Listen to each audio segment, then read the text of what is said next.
Bonjour, j'espère que tu passes une bonne journée. Dans les horreurs de la Première Guerre mondiale, alors que l'humanité semblait avoir atteint ses limites, un groupe de soldats français devint l'expérience la plus sombre de l'armée.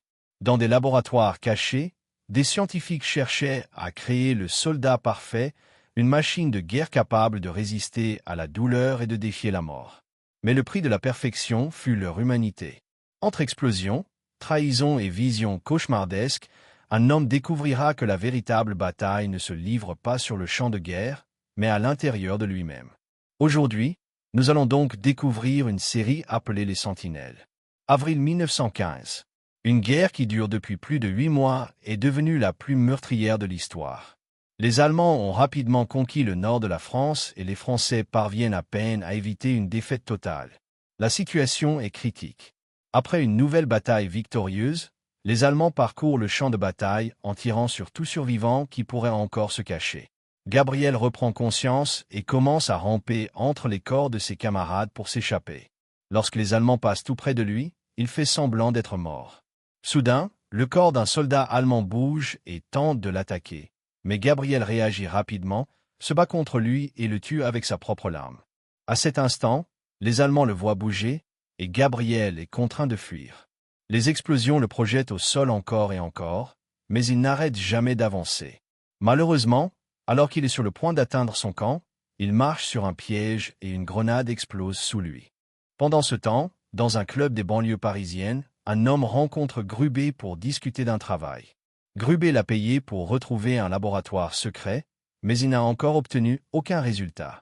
L'homme lui assure que son agent travaille dessus, même s'il aimerait savoir pourquoi ce laboratoire est si important. Un Grubé furieux refuse d'en dire plus et lui donne 24 heures pour terminer la mission. À l'hôpital militaire, Gabriel est toujours en vie, bien qu'il soit à peine conscient. Un médecin l'informe que sa femme est venue lui rendre visite, mais Gabriel refuse qu'elle le voie. Dans cet état, le médecin lui remet une photo de famille qu'elle a apportée, et Gabriel se sent si coupable qu'il tente de regarder par la fenêtre pour la chercher, avant de tomber dans le processus. Cette même nuit, un groupe de scientifiques mystérieux arrive à l'hôpital, et Gabriel entend le médecin se disputer avec eux. Ils injectent un patient, et le corps de l'homme se met à convulser pendant plusieurs minutes avant de s'effondrer. Puis Gabriel reçoit la même injection. Ses yeux deviennent noirs avant qu'il ne perde connaissance. Les scientifiques concluent qu'il est compatible et le transfèrent. Peu après, Gabriel et un autre patient arrivent dans le laboratoire secret situé dans les Grands Moulins de Paris. Les scientifiques lui assurent qu'ils vont le réparer et qu'ils informeront sa femme de l'endroit où il se trouve. Dans le club, la foule regarde le député ouvrir une boîte contenant un pistolet. Il refuse de le prendre. Alors Yazel commence à lui parler directement dans l'esprit pour le contraindre. Il lui demande s'il serait prêt à mourir par amour et contrôle sa main pour placer l'arme contre sa tête. Après un compte à rebours, il l'oblige à appuyer sur la détente, mais rien ne se passe. Yazel l'embrasse alors et ouvre la bouche pour révéler une balle, impressionnant la foule avec son tour de magie. Après le spectacle, l'homme s'approche de Yazel pour lui demander d'obtenir les informations dont il a besoin auprès du technicien du laboratoire. Elle n'est pas contente de cette tâche, mais accepte d'accélérer le processus après que l'homme lui rend sa clé. Au milieu de la nuit, Gabriel se réveille en entendant des cris.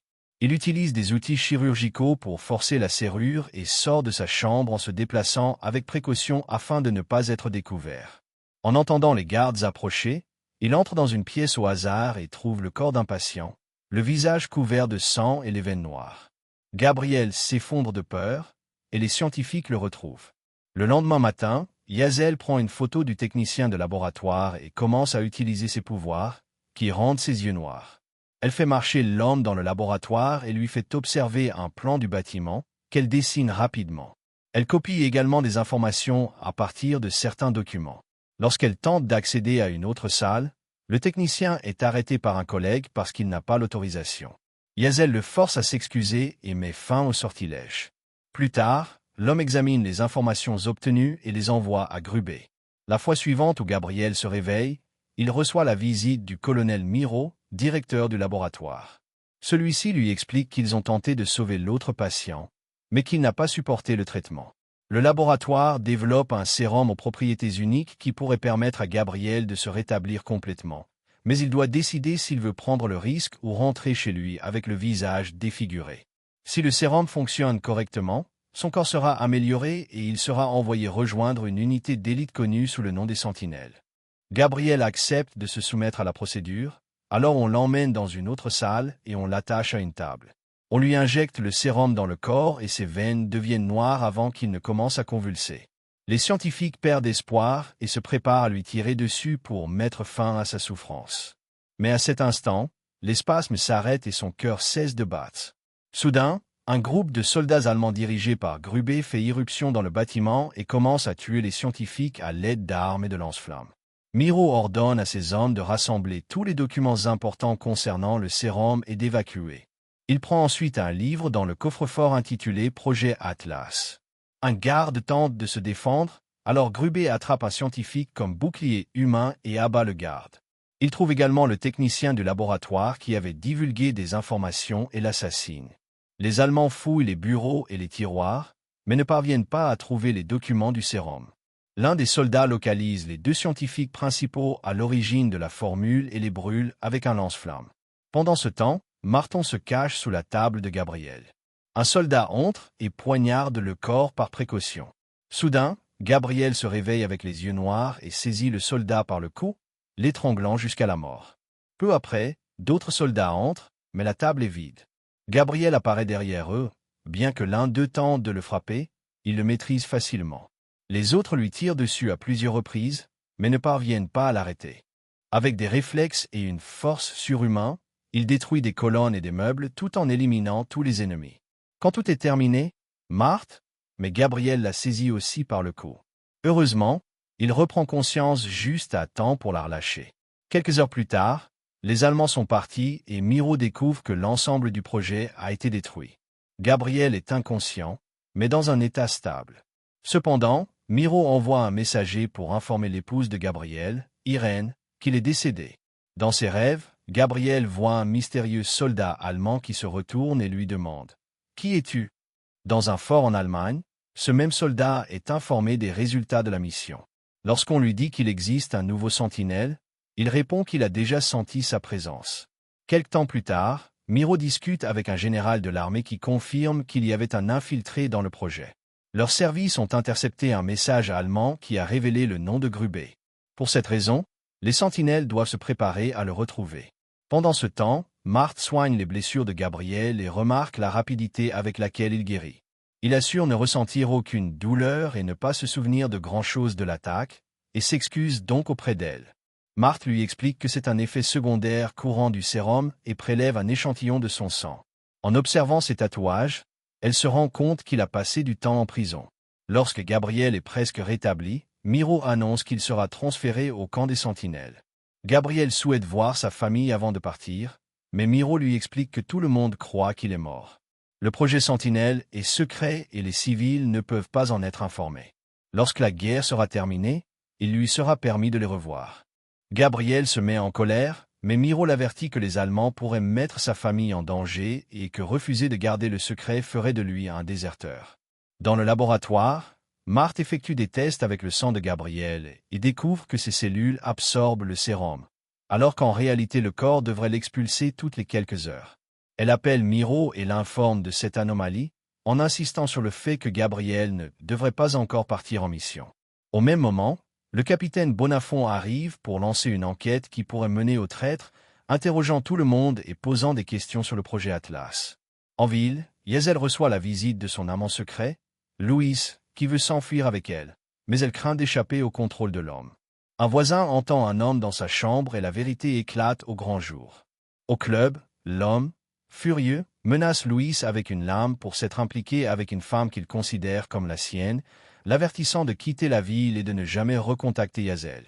Plus tard, l'homme rencontre Grubbe et lui remet une ambulance française ainsi que de faux documents afin qu'il puisse passer les contrôles militaires sans être détecté. Pendant ce temps, Irène est frustrée parce qu'on ne lui permet pas de voir le corps de son mari et que le personnel de l'hôpital militaire refuse de répondre à ses appels. En tant que journaliste, elle devrait pouvoir obtenir une autorisation pour visiter cet hôpital, mais son chef refuse de la signer. Après les heures de travail, Irène s'introduit dans le bureau de son chef et utilise son tampon pour falsifier le laissez-passer d'entrée. À la base des sentinelles, Gabriel rencontre ses nouveaux compagnons et reçoit une visite des installations. Le sergent Basque n'est pas impressionné par lui et l'avertit des dangers du sérum. En privé, Basque ressent une douleur insupportable dans ses mains. Puis, Gabriel est conduit à l'armurerie, où il découvre que les sentinelles utilisent une armure spéciale qui couvre tout le corps. Le casque possède même un compartiment conçu pour insérer davantage de sérum qu'il respire pendant les combats. Bientôt, les sentinelles reçoivent des informations sur les prochains déplacements de Grubé, et l'ordre leur est donné de le capturer vivant afin de l'interroger. L'équipe se déplace vers une zone boisée et met les masques en les remplissant de sérum.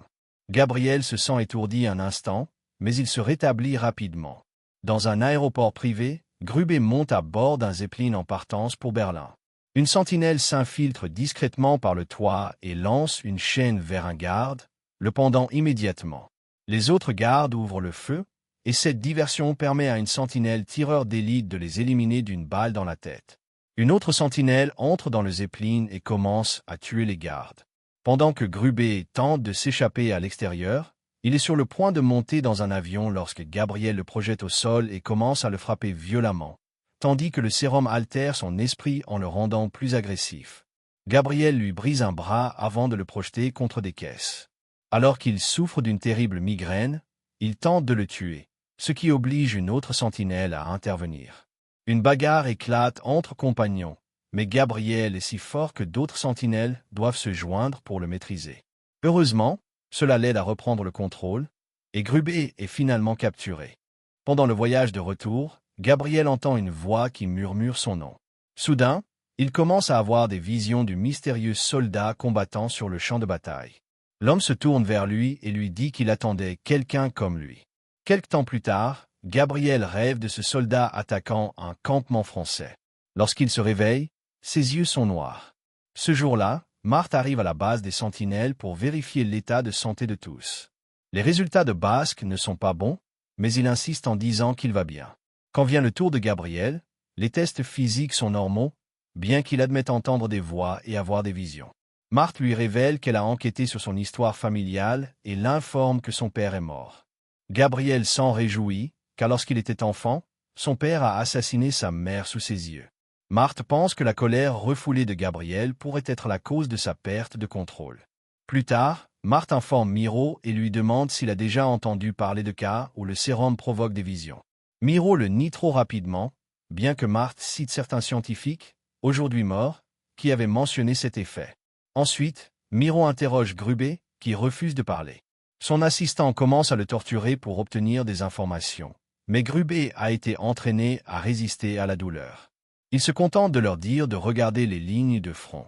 L'interrogatoire est interrompu par Bonafont, qui annonce que Grubé est sous la juridiction de la police et qu'il est donc son prisonnier.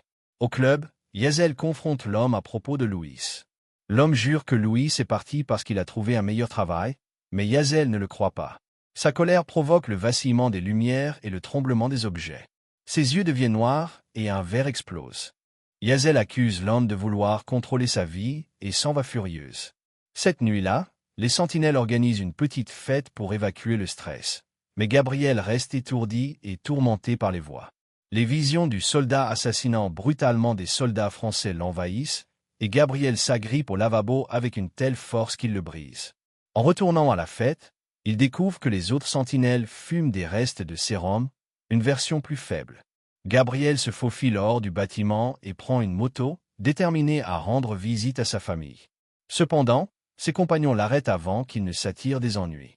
Pendant que Bonafont se prépare à interroger Grubé à l'aide d'une machine de torture spéciale, l'homme apprend la capture de son associé, court chercher Yazel et la supplie d'empêcher Grubé de révéler leur nom. Lors de l'interrogatoire, Grubé dit à Bonafont que son contact secret possède un bar en périphérie de la ville, mais que personne ne connaît son véritable nom. Avant de pouvoir en dire davantage, Yazel le tue avec ses pouvoirs. Ce contact avec la mort la déstabilise complètement. Plus tard, elle tente de se ressaisir lorsque la servante entre pour la vérifier. Irrité, Yazel manque de la tuer avec son pouvoir, mais la libère au dernier moment. Repensant aux paroles de Grubé, Miro ordonne à Aden d'enquêter sur les lignes de front. Il découvre rapidement qu'il n'y a aucune nouvelle de l'unité 105 et envoie donc les sentinelles. À leur arrivée, il trouve tous les soldats français morts de la manière la plus horrible, des corps décapités, mutilés ou pendus au mur. Gabriel souffre d'un violent mal de tête et a des visions du mystérieux soldat massacrant tout le monde. À l'intérieur d'un bâtiment, il trouve un survivant qui explique qu'il a été contrôlé mentalement par l'ennemi.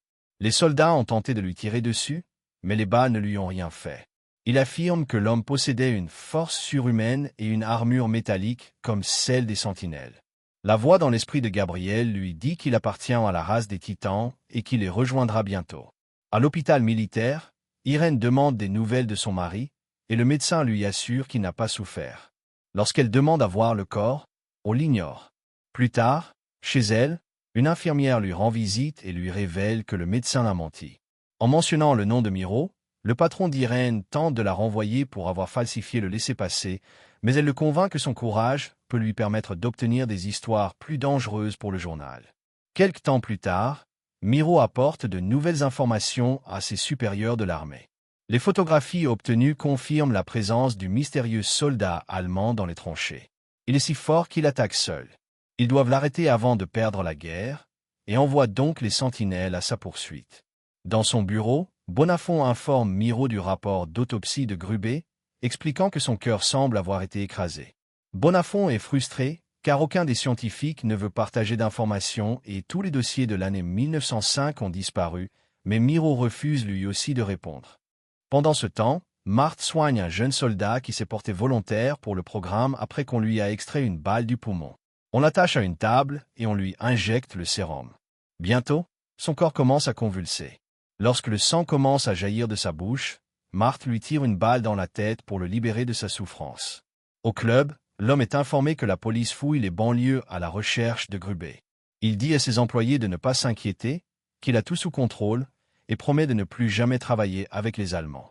En privé, Louis retrouve Yazel et lui montre les faux documents qu'il a obtenus, lui demandant d'être prêt à fuir dans 1 heure.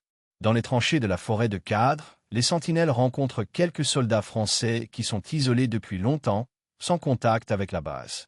Ils leur demandent des indications pour se rendre à une usine voisine, mais les soldats les avertissent de ne pas y aller, car un démon assoiffé de sang y vit et tue quiconque s'en approche. Après avoir expliqué qu'ils sont là pour éliminer ce démon et pris un court moment de repos, les sentinelles avancent.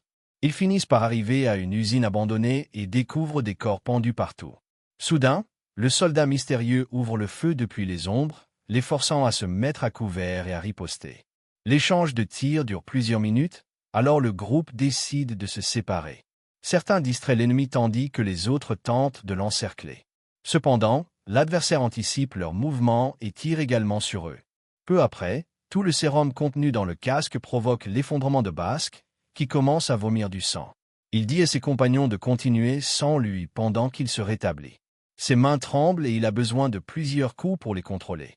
Ce retard permet au mystérieux soldat de se cacher.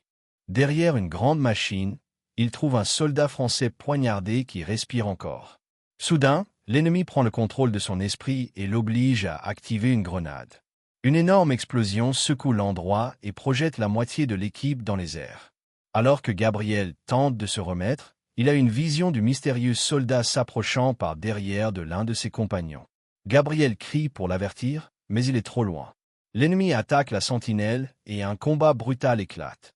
Cependant, malgré tous ses efforts pour se défendre, la sentinelle est trop faible face au mystérieux soldat, qui le projette par-dessus la rambarde.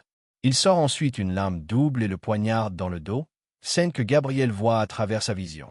Le soldat jette le corps du haut d'une tour avant de disparaître, et les sentinelles ont juste le temps de faire leurs adieux à leur ami avant qu'il ne meure dans les bras de Basque. Plus tard, à la base, la sentinelle tombée reçoit des funérailles dignes. Cependant, le haut commandement refuse de contacter la famille, assurant que cela se fera une fois la guerre terminée. En privé, Basque remercie ses compagnons de ne pas avoir signalé son effondrement pendant la mission. Pendant ce temps, Miro informe ses supérieurs que le mystérieux soldat possède des capacités de contrôle mental, quelque chose qu'ils avaient déjà observé auparavant dans le projet Atlas. Il reçoit l'ordre de garder le secret, car Bonnafont continue de fouiner. De son côté, Bonnafont tente de déchiffrer le code du carnet de Grubé et remarque que la dernière page mentionne un envoi de matériaux liés à l'attaque du laboratoire. Il interroge Eden à ce sujet, mais l'homme jure que rien n'a disparu après l'assaut. Il examine ensuite de plus près le corps calciné du scientifique principal et remarque des irrégularités dans ses dents. Il appelle Miro et l'informe que ce n'est pas le corps du scientifique qui a inventé le sérum. Les Allemands l'ont kidnappé et ont laissé un autre corps pour les tromper. Au club, l'homme découvre que Yazel a disparu avec ses affaires et envoie ses hommes à sa recherche. Il reçoit bientôt un rapport indiquant que toutes les informations que Louis a fournies sur lui-même lors de son embauche sont fausses. Il commence à soupçonner que tout cela était un piège destiné à se rapprocher de Yazel dès le début. Pendant ce temps, Louis ne parvient à obtenir que des billets pour un bateau qui part dans 2 jours. Lui et Yazel se cachent donc dans un appartement abandonné. Louis maintient Yazel docile en mettant des sédatifs dans sa boisson sans qu'elle le sache.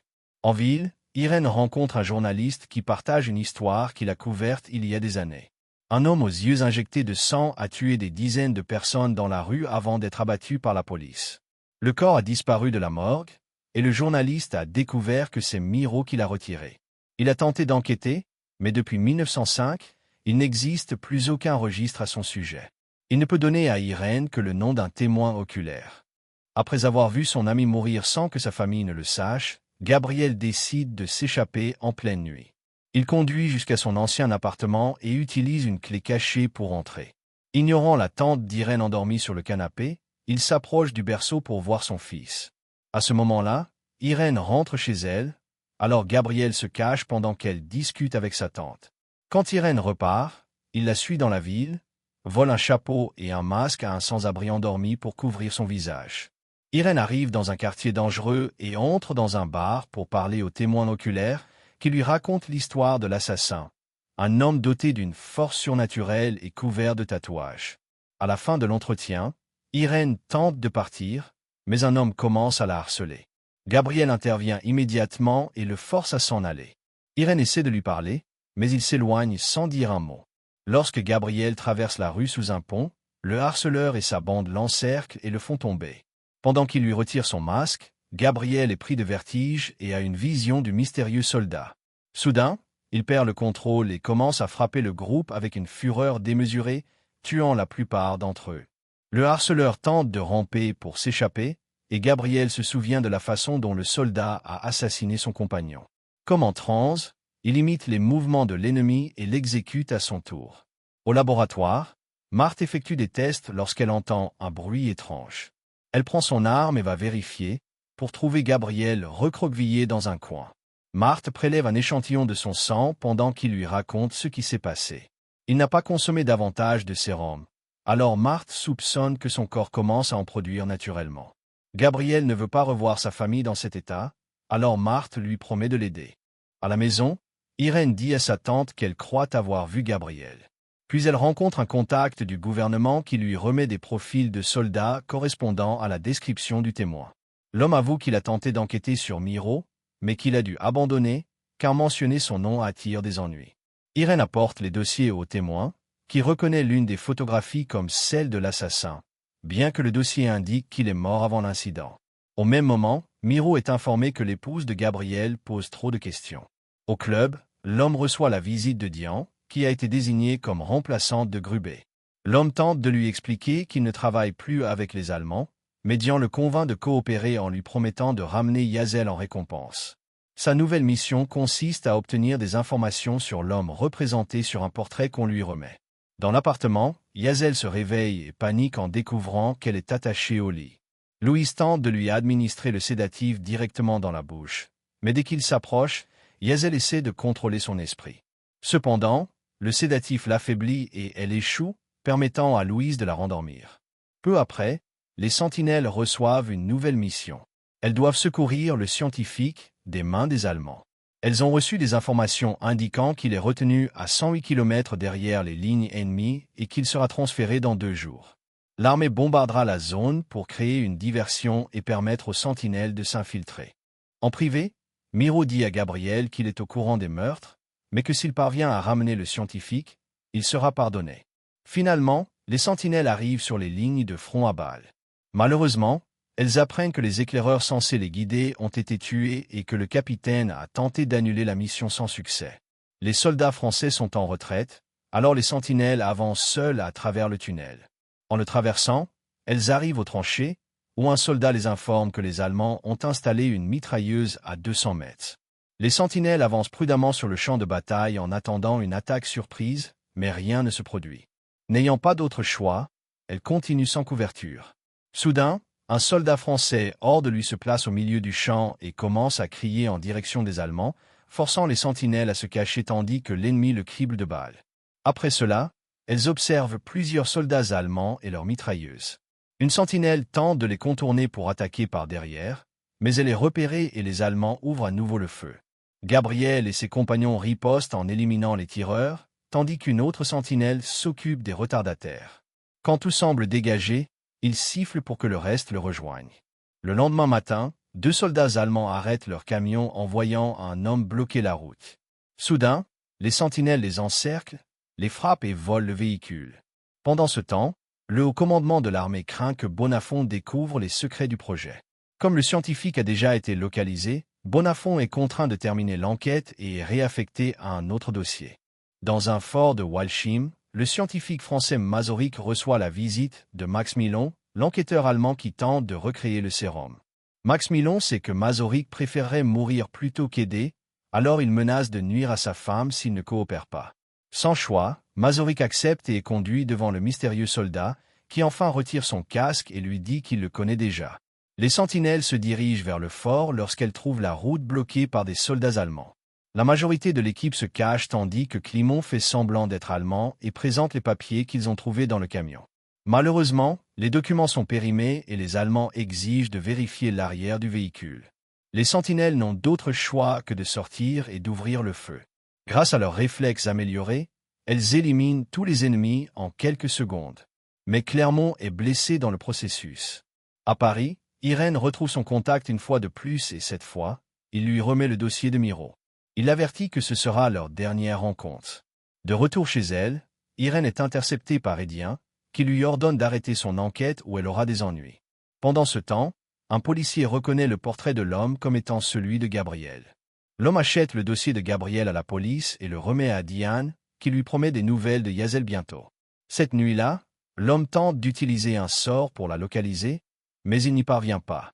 À ce moment, on l'informe que les Allemands l'ont enfin trouvé. Dans les égouts, Louis est sur le point de livrer Yazel aux Allemands, mais l'homme et sa garde arrivent à temps. Un échange de tirs a lieu. Les Allemands tirent quelques balles avant de fuir. Puis l'homme tire sur la jambe de Louis et exige des réponses, mais Louis confirme qu'il a seulement accepté l'argent. Ne connaissant pas les noms, l'homme tente de le tuer, bien que Yazel l'en empêche. De retour au club, Yazel utilise son pouvoir pour obliger Louis à tout avouer. Au laboratoire, Marthe est interrompue par Miro, qui l'informe qu'ils ont amené le sujet de test suivant. Son nom est Aria et elle se trouvait dans le couloir de la mort pour meurtre. Elle accepte de prendre le sérum, car c'est sa seule chance de survivre. Aria est attachée à la table et reçoit l'injection. Son corps commence à convulser. Les autres scientifiques veulent lui tirer dessus, mais Marthe insiste pour attendre. Le corps d'Aria cesse bientôt de trembler, à la surprise de tous, elle est toujours vivante. Pendant ce temps, les sentinelles conduisent à toute vitesse en essayant de maintenir Clermont en vie, qu'ils alimentent avec plus de sérum pour le stabiliser. Quand ils voient une maison au bord de la route, ils y font irruption et menacent la servante de ne pas intervenir. Gabriel vérifie les autres pièces par précaution et sursaute en se retrouvant face à une femme. Son corps réagit de façon violente et il la saisit par le cou, mais en se souvenant de l'incident avec Marthe, il parvient à se libérer et la relâche. Ensuite, Basque tente d'extraire la balle de la blessure de Clermont, mais ses mains tremblent trop. La servante se propose d'aider et parvient à retirer la balle tandis que les hommes le maintiennent. Quelques heures plus tard, Clermont se sent mieux, bien que trop faible pour continuer le combat. Basque lui dit de revenir tandis que lui et Gabriel poursuivent la mission. Après avoir conduit un certain temps, ils abandonnent le camion et continuent à pied pour éviter d'être détectés. En traversant la forêt, Basque se sent étourdi, mais insiste pour avancer. Au crépuscule, ils approchent enfin du fort et doivent se déplacer avec prudence à cause du nombre de gardes. Ils s'approchent par l'arrière du bâtiment et s'inquiètent de ne voir aucune surveillance, mais décident de continuer. À travers un trou dans le toit, ils réussissent à s'infiltrer. Malheureusement, le mystérieux soldat et son équipe les attendent dans le tunnel et les capturent immédiatement. Quelques minutes plus tard, Gabriel enchaîné reçoit la visite du mystérieux soldat, qui lui explique qu'il a lui aussi fait partie du projet Atlas de Miro. Après avoir retiré son casque, il le saisit par les cheveux et lui dit qu'ils ont tous deux survécu à l'expérience grâce à une anomalie dans leur sang. Le sérum n'a été que le déclencheur. Le mystérieux soldat promet de le rendre plus puissant et lui place un masque sur le visage, provoquant que Gabriel crie de douleur. Dans une vision, Gabriel se voit fusillé par des soldats français, tandis que son ravisseur l'avertit que l'armée voudra l'éliminer quand elle découvrira qui il est vraiment. La vision change et montre le super soldat lui demandant de se joindre à lui. Peu après, Basque est conduit dans la même cellule et trouve Gabriel effondré au sol. Le mystérieux soldat l'oblige à se lever en lui disant que son humanité le freine. Puis il met une lame dans la main de Gabriel et lui ordonne de tuer Basque. Gabriel tombe à genoux en résistant au contrôle mental, mais la force de l'ennemi est écrasante et il finit par se jeter sur son ami. Basque lui parle en essayant de le faire réagir jusqu'à ce que Gabriel s'arrête. Une vision de sa femme apparaît derrière lui en l'appelant par son nom, et Gabriel crie en lâchant l'arme sans blesser son compagnon. Au laboratoire, Arya utilise sa nouvelle force pour se libérer de la table et tue plusieurs scientifiques. Les gardes tentent de l'arrêter dans le couloir, mais elle les renverse avec des réflexes incroyables. D'autres soldats arrivent pour l'affronter, bien que Marthe empêche qu'il tire. Avec calme et empathie, Marthe parvient à la calmer. Plus tard, Miro est impressionné par les capacités d'Arya et Marthe le convainc de lui permettre l'accès aux archives du projet Atlas. En les lisant, elle découvre horrifiée qu'au début, des centaines de soldats ont été utilisés dans l'expérience sans consentement et sont morts. Au fort, un message urgent arrive de Berlin. Basque monte sur un soldat qui le conduira à la frontière. À sa surprise, ce soldat s'avère être Clermont déguisé. Dans la cellule de Gabriel, Clermont lui met le casque et le libère.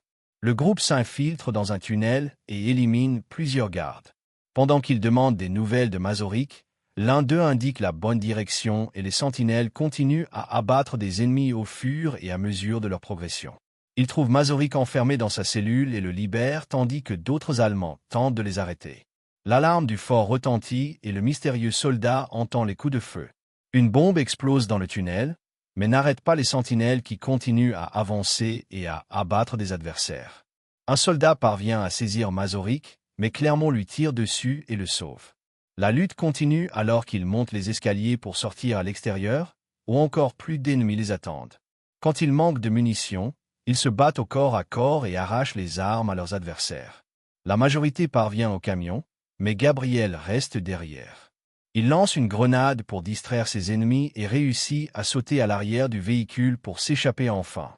De retour sur le champ de bataille, le groupe abandonne le camion et continue à pied. Gabriel continue d'entendre la voix du mystérieux soldat et dit à ses compagnons qu'il est là. Il décide que Clermont et Masaryk continuent pendant que lui et Basque vont combattre. Soudain, des flammes apparaissent et le super soldat se révèle devant eux. Les deux sentinelles mettent leurs casques et les remplissent de sérum avant de se lancer dans le combat avec un grand saut. Les trois montrent leur force démesurée en frappant avec toute leur furie. Cependant, Basque ne parvient pas à résister et est rapidement renversé. Gabriel continue le combat et parvient à surpasser le super soldat, mais celui-ci utilise son pouvoir pour remplir son esprit de vision de ses amis mourants. Gabriel tombe au sol affaibli et Basque revient pour l'aider. L'ennemi le capture facilement. Alors Basque déclenche une mine provoquant une explosion qui les projette tous les deux en l'air. Tragiquement, Basque perd un bras dans le processus. Le mystérieux soldat marche sur la blessure et se prépare à le tuer. Mais à ce moment, Gabriel utilise son pouvoir pour envahir l'esprit de l'ennemi. Après un intense combat mental, il parvient à le soumettre et le poignarde au cou. Basque l'achève et ensemble ils le décapitent. Le groupe parvient à retourner à la base. Basque félicite Gabriel pour avoir enfin maîtrisé ses capacités et lui dit que personne n'osera le défier, suggérant qu'il pourra peut-être retrouver sa famille. Gabriel saisit sa chance et s'échappe une fois de plus. Pendant ce temps, Marthe se réunit secrètement avec Bonnafont. Lassée des expériences inhumaines de Miro, elle accepte de l'aider à le piéger. À Paris, Édien entre dans l'appartement d'Irène et la trouve en train de se vider de son sang sur le sol. Les hommes de l'homme étaient déjà là et ont emporté le bébé qui est maintenant remis à Day. Lorsque Gabriel rentre enfin chez lui, il découvre Irène morte sur le sol.